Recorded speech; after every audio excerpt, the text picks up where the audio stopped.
Today we're checking out yet another AK being added to Tarkov, but jokes aside, the AK-308 is actually one of my new favourite guns of 1.0 Tarkov. As the name implies, it's chambered in 7.62 by 51 NATO, which immediately puts it into the camp of viable simply due to how strong that cartridge is, so the real test is how it compares to other full auto weapons with a similar caliber like the MDR. So first and foremost, where do you get the AK-308 from? So technically it comes pretty late in the progression at Prapor level 4, priced at 101,000 rubles for the base gun, and you also have to complete test drive part 3 to get access to this, but critically it's really cheap on the flea market. You will have to get to level 25 before you can buy it, but that's likely easier than doing test drive for most players given how much time it takes to get there. So as you can see, these are honestly really quite inexpensive, and if we go and look at the default build, we'll just pick this one for 50k, and you can see it has 48.4 ergonomics and 121 vertical recoil to start with, which honestly isn't half bad. The recoil is a little high, but the ergonomics is a pretty good starting point. Now, one of the most important points about the AK-308 that differs from a lot of the other new 7.62 by 51 weapons, especially given the things that have been added over time, is the magazine size. There's only two to choose from. You've got the basic version, which is the 20 rounder, as you can see here, and then you've got this, the Pro Mag version, which is 24 rounds. And to be honest with you, a lot of people would say that this is plenty actually, because there is a 25 rounder for the SR25 and the MDR and the SCAR, that kind of thing, but they are pretty expensive because they can't be bought from the traders. And although there is a barter for the 50 rounder, they do make ergonomics quite difficult on those other guns. So you might consider that a 24 round magazine that you can actually buy for only -3 ergo is genuinely quite good, and I'm of this opinion. This thing is sold by Mechanic 4, but you can technically buy it off the fleet as well at level 25 too, along with the gun and the other magazine. So it is possible. Now, the lowest recoil that is accessible for this weapon is actually 82, but that's not really practical because of the way that this comes about is by attaching an underbarrel grenade launcher on here. This thing still has a -8% recoil stat, which is an enormous amount, but it also comes with a -35 ergonomics penalty as well, which is also an enormous amount, and obviously 3 kilos too is going to affect how long you can hold the gun up. So I don't think most people are really going to use this. Outside of that, there's not that many parts to it, so the gun is actually pretty simple to mod. The most important part is the stock. On here you have quite a few different choices, and the best one by far is this, the AK Evo. If you have a choice to put the AK Evo on basically any gun, this is normally the best in slot attachment for any of these AKs that have got a folding stock or anything like that. And this is a level 4 Prapor barter. You can buy it off the flea market as well, which only requires you to get to level 20 to buy. But you can barter this from Prapor level 4 for a bottle of vodka. Now, because there's a couple of good barters for vodka these days, the vodka's actually shot up in price. It's not that much different doing the barter than it is just buying it straight from the flea, interestingly. But this thing is really quite good. You can see the difference in ergo is adding another 12 and taking off 7 recoil. So this is awesome. We're going to remove the rear sights and the front sights. We don't need those. In terms of pistol grips, as usual, this just changes the ergonomics. The best one here is the Sniper Kit pistol grip. This one comes from Skier 4 once you've completed Gunsmith Part 19. If you don't want to go all that way, then you can pick any of the other lower ones like the Scorpius or something else, but you get 2 extra ergonomics for picking this one in particular. So yeah, there's a whole set basically underneath this which give you 2 less, which is the RK3, you have the US Palm, you have the Scorpius grip, the MOE AK, and the Tango Down battle grip. There's 2 different colors for this as well, so just kind of pick whichever one you think you like the best. So there aren't any other handguards at the moment for the AK-308, it's just this one, this basic one, so we don't have to worry about that. And then in terms of foregrips, I think we either want to go for the SI Cobra or the SE5. Usually for these high recoil weapons, I'll normally lean towards the SE5. You could, if you want to, go into something like this, which is the canted RK1 grip. This is more of a drip over functionality kind of grip. It's really expensive, and I don't think it's necessarily that much better. If you look at the difference in stats, you lose 6 ergonomics and you lose 2 recoil. I think the ergonomics is more important, and we'll see that in a moment, because one really good way of getting rid of some extra recoil on this gun, because still at 110 despite what we've done, is by adding on the suppressor. Now this also appears at level 25 on the flea market or after test drive part 3 along with the weapon itself, and this removes 17 and takes us down to 93. Now I was quite surprised to see that when you do it in this way, you actually get 53 ergo, which is really quite good. Normally these weapons have a lot lower ergo than this, but this is a great starting point to be able to add on scopes and other stuff. Now with the weight reaching about 5 kilograms, we do have to be a little bit careful because we are kind of on the threshold of being overweight and having overswing depending on exactly which scope we want to use and some of the other attachments. If you're using a red dot, it shouldn't really be an issue, even if you're using something like the XPS3, whichever variety you might feel like using. And you can add on the usuals. Normally I add on the WMX200. You can get a little bit of extra leeway on overswing if you use something like the D-Bal instead, which is a little bit more expensive, but you gain 1 extra ergonomics and you actually lose a bit of weight as well. So if you're really close to the threshold, the D-Bal can actually save you a little bit of overswing. You technically have the ability to add either the RP1 charging handle, which is super cheap, or the CSS knurled charging handle. I can't buy this yet because you need to do Beyond the Red Meat from Skier, which is that weird streets task. But you could add this on as well if you want to make like a meta version. But the issue, if you want to go for a bit longer range, like a Nightfall scope with a Voodoo in it, for example, this weapon probably will end up giving you a bit of overswing. Now, it does depend on what you're wearing. When you're close to the threshold, you have to consider the equipment that you're wearing as well. So looking at something like the Bigari rig, this is going to give you minus 4% ergonomics, and that can be enough to tip you over from a snappy ADS speed into an ADS with some overswing as well. And I'll show you some examples on the screen of how this occurs. And a good way to look at this is going through DB for Tarkov/gun. So I have a couple of weapons that I have saved here. You can actually go onto Streamer and see weapons that I saved down into this platform, which is quite cool. So if we look at the AK-308 and get rid of the Streamer view, this is a build that doesn't have any overswing when you've got low debuffs on your actual clothing. So you can see here we've got the AK Evo, we've got the knurl charging handle, and we have a TAC 30 inside. This is slightly better than the Voodoo, a D-Bal on here, and an SE5. On this we are using the 24 rounder, so you can actually swap down to the 20 if you want a bit more Evo Ergo. And as a reminder, that Evo Ergo is a combination of weight. So you can see here you've got -2 for ergonomics for this mag, -3 for this mag. But because this magazine is slightly heavier, that corresponds to a overswing ergonomics of -7.2 and -9.1. And then when the magazine is full, because of the weight of the extra ammo, this takes it down even further from 7.2 to -14, and from -9 down to -17. So this then feeds into this figure here, and if it's positive and green, then you won't have overswing, and if it's negative and red, then you probably will have overswing. That's kind of how this works. And overswing, as usual, is where you try to ADS and your reticle overshoots the target and then settles back into the center, which is something you really want to avoid. But you can see how close we are to the threshold here. This is going to be the fastest ADS speed of all time, and if you swap over to the Voodoo, then this puts us right on the threshold. The only reason why we've got around this here is partly because we're using the D-Bal, and secondly because we're using this, the Geissele. If you decide to use the Nightforce low mount instead, then you actually start shifting into the ergo overswing territory, which is not necessarily that great. So you do have to be a bit careful with these builds. So next, let's have a look at the comparisons between some other similar weapons. So here we've got the AK-308, we have the MDR, and we have the X17. By the way, you can make the sorting table bigger if you just move stuff down into that corner. Some people still don't realize you can do that. But here's our 308 and here is our MDR, and we've just put the Voodoo in here for the time being, so this isn't a fully optimized build, but we're just trying to showcase one versus the other. Now, what we might notice about this, we're using the 20 rounders so that it's just purely comparable between the different weapons. And the AK-308 is slightly lighter than the MDR, but it has slightly less ergonomics for the same configuration. This is primarily because we have to use the AK-308 suppressor, which isn't that good for ergonomics and recoil, whereas on the MDR we can use the PRS QDC, which is pretty decent. And the MDR also has good base ergonomics to begin with. So if we go and test them out, you can see that the AK-308 and the 7.62 MDR are actually very, very similar. The recoil pattern is almost identical between the two of them, and the ergonomics is almost the same because the higher weight on the MDR is offset by the ergo. But given the AK-308 has 700 RPM fire rate versus the MDR's 650, I would argue that the AK-308 is superior. It also feels really nice to shoot, and when we do a comparison of costs as well, because the MDR can't be bought from the flea market and you have to buy it from Peacekeeper, if you don't have any, like you're not running the Moonshine box or something, in which case you get loads of them for some reason, if you're having to buy it from Peacekeeper, this makes the base price of the gun shoot up incredibly, and it makes the AK-308 about 100,000 rubles cheaper to run. If we replace the MDR with the SCAR, and I built the X17 version of the SCAR here so we can use the MDR magazine, but it's not strictly necessary. This is a medium length barrel, again with the QDC.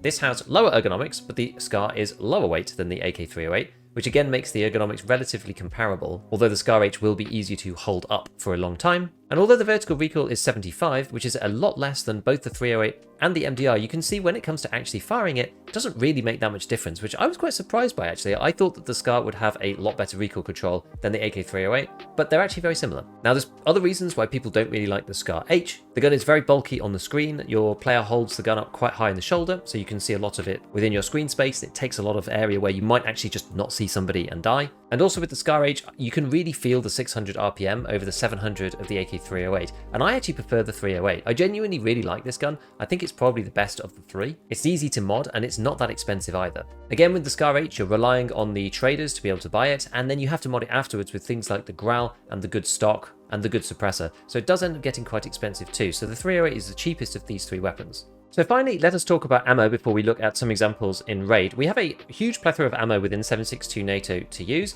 and I'm pretty much using exclusively M80A1 at the moment, and packing it with a little bit of M80 underneath. And this is because the craft for M80A1 is back this wipe. This used to be M61, but they've actually swapped over in terms of their damage and penetration. So M80A1 is effectively like the new M61. If you don't have access to these, then really the starting ammo is BCP FMJ, which you can get from Jaeger level 3. For some reason, M62 Tracer has just disappeared off the face of the earth and is loot only at the moment. It can't even be crafted. And M80, which is the staple round for the caliber, is once again accessible after completing Revision Lighthouse on Peacekeeper level 4. It's technically also possible to buy this from Ref. It costs about 1 GP coin to buy 2 M80s, roughly it's like 13 for a box of 20, but I think you're better off trying to get to Peacekeeper level 4 if you want to use it. You can also make BCP FMJ in the Workbench level 2 if you're really struggling. Then we have M80A1. This can now be crafted in the Workbench level 3 after you do Wet Job Part 6. So this is one of Peacekeeper's extended quest lines, and this means that you need to get to Sniper level 7. This is a lot easier to do this wipe because you can just use the Marlin, which means that you're hitting targets and reloading much faster than you would be with any other bolt action, because this counts within the bolt action skill set for Tarkov's skills at least. And you could also use Arena as well to use bolt actions if you want to boost it up a little bit further. I didn't actually have to cheese anything this wipe, which is quite nice. Once you have Wet Job Part 6 done, you can go into your Workbench level 3 and you can start making this out of 2 Hawk gunpowders, 1 Helix and some M80. So you will need a ready supply of M80 to be able to craft this thing. And it's also the reason why Helixes are starting to get quite expensive, because lots of people are crafting this ammo and it's going to be the new M61. You're going to get killed by this in a lot of raids. Let's just cover the last 3. This Ball 11 long range is only available in Arena. This one-shots people because it's 59 damage and 95 pen, but you're only allowed to put this into bolt actions, so you can't put this into something like the 7.62 MDR or the AK-308. Not that that's in Arena yet, but it's probably coming in the next big update. M61 is only accessible on Ref level 4 now in boxes. That costs about 1 GP coin per bullet, which I don't think is worth it, but if you do want a 60 penetration power, 73 damage ammo, and you don't think that 55 is enough from M80A1, then you can get it there. This is actually slightly tweaked stats in Arena because it's got the old stats from M80A1. As I said, they swapped these over, which is why it's still like this in Arena. And then you also have M993, which is only available in Raid. It's a little bit like M62.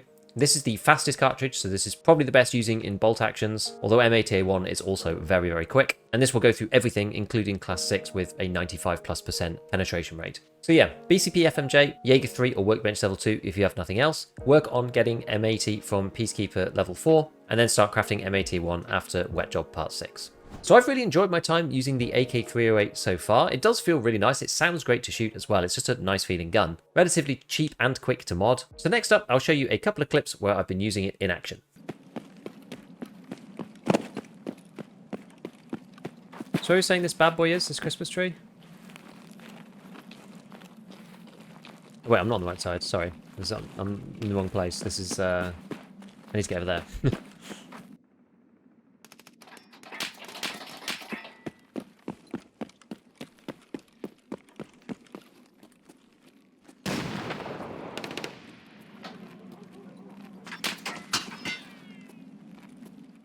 Can't be at me. I think it's just collateral.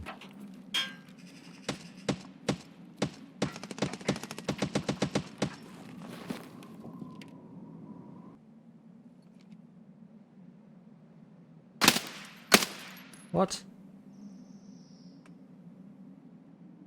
Right overboard, no.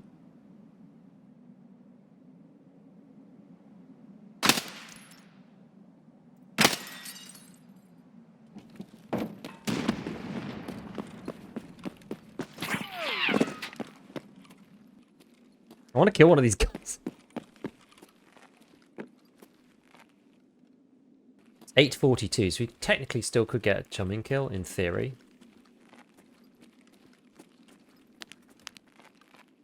Realise I haven't turned on my point fire device.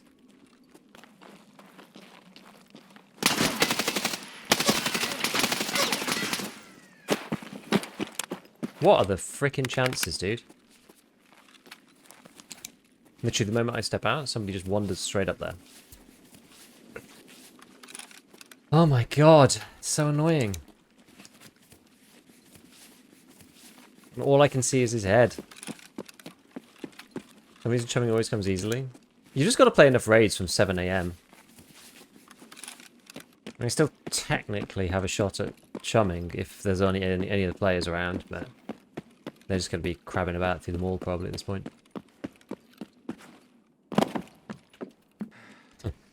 I do like the breath. I think the breath effect is quite a nice one.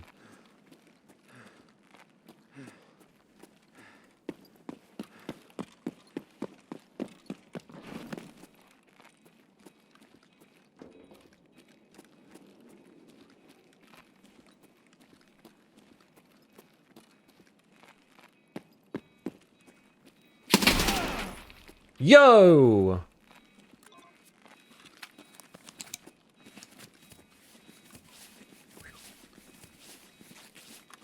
Squeaky bum time. We got it just in time. Close. I found like at the moment like nobody really goes to path anymore. At least I thought this. Everyone's so yeah, but I think no one goes to the new like the old areas. That was true for a while. But recently I found the opposite. Where like nobody goes to the new areas because everyone's bored and has enough cash. Close that. Oh, it's an arena enjoyer. Arena enjoyers. I hate the fact. Look at how many times did I shoot the guy? Did I actually shoot him 4 times?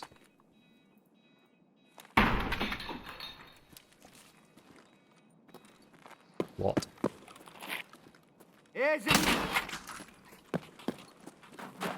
Yes, the hideout bug as well, where it makes sites look tiny because there's no zoom in.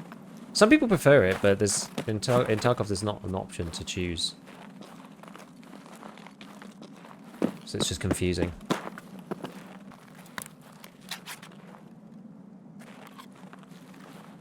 I'm going to terminal. I wish you luck, Roshan. I wish you luck. So eat the salad, and now we're going to do the firework flare.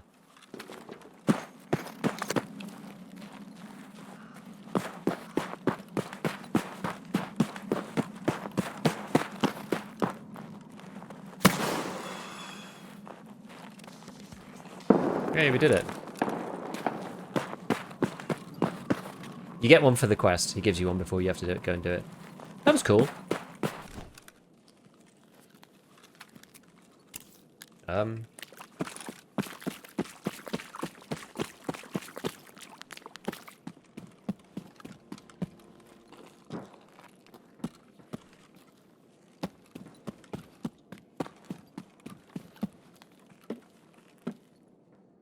Probably need to sit a bit closer, to be honest. I can't really see. Locking the fix behind me, it's blatantly insulting game design. I think so. And it's on the free battle pass. But, like, they should just make arena free at this point, in my opinion. If arena's not going to be free, I don't think you can just, like, lock that stuff behind it and expect everybody to be happy. I'm trying to get some hills with a packer on.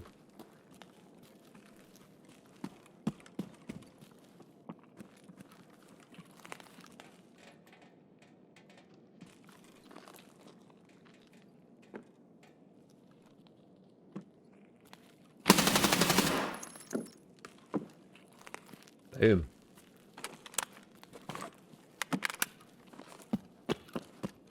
Kind of means that I don't really want to be seen. Do you know what I mean? You don't really want to be seen with the packer. Otherwise it's bad times. Yeah, this is the AK-308. So I'm giving this gun a little spin. I picked it up off a guy the other day. I meant to use it at some point.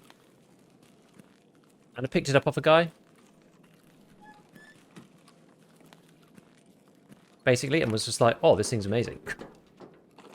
Like, it feels so good in comparison to like what I thought it was going to feel like.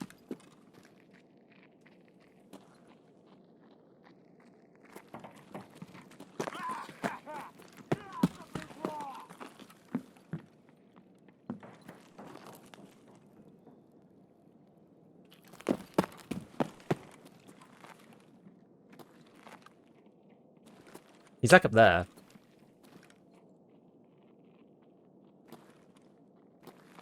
Actually, he might be here now. Yeah, I think to get us here. Let's see if we can get him before he gets us. It's gonna be tough. I think he must be down here.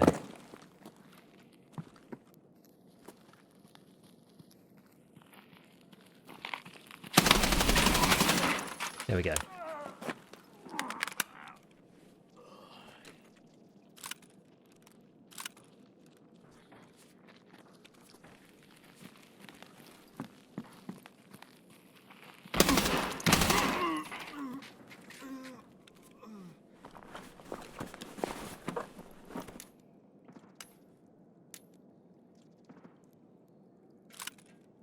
Probably just get rid of this, right? Not get rid, but move it to here. There we go. Did I check everything? Yeah. Kind of go.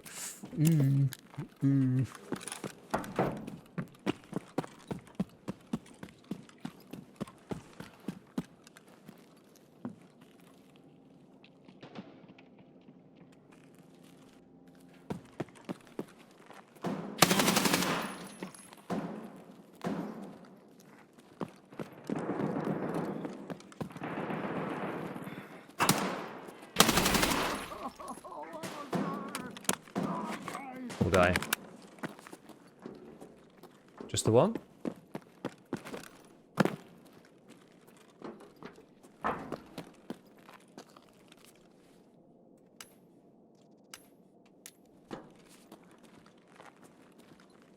Whoa, whoa, whoa, whoa!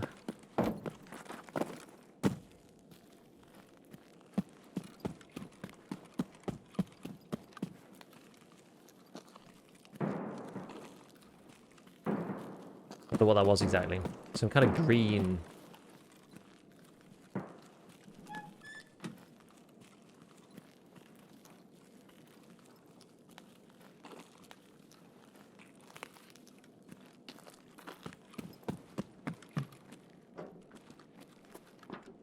I don't really want to faceplant somebody in the stairwell particularly, but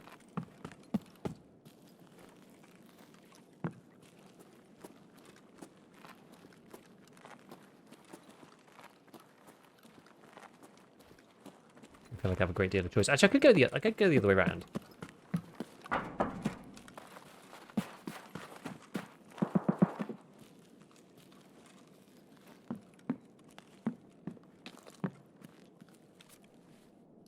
Maybe we just repack a little. Noah Timmy. I mean, he's level 33.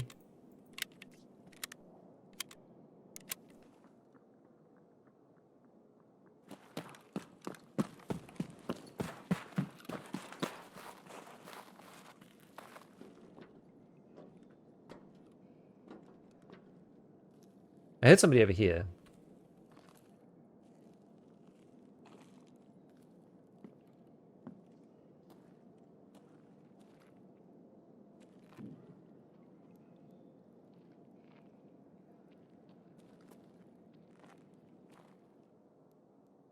There's a scout bashing a door over there.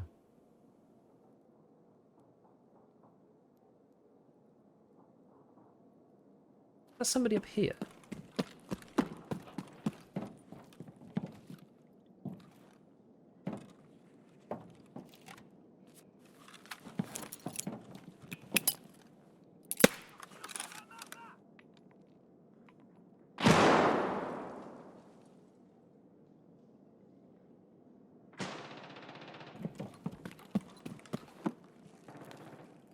I think somebody's just in the bathroom. We're just going to have to go for it, I think.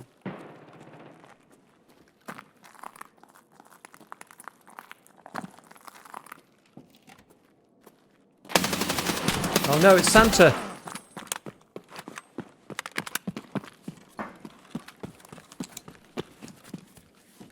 Alright, we're just going to go. If you're not like an arena main player... Oh, I did actually kill him. No, damn it. Oh well. I don't think it affects your rep anyway. It doesn't say anywhere, does it? Yeah.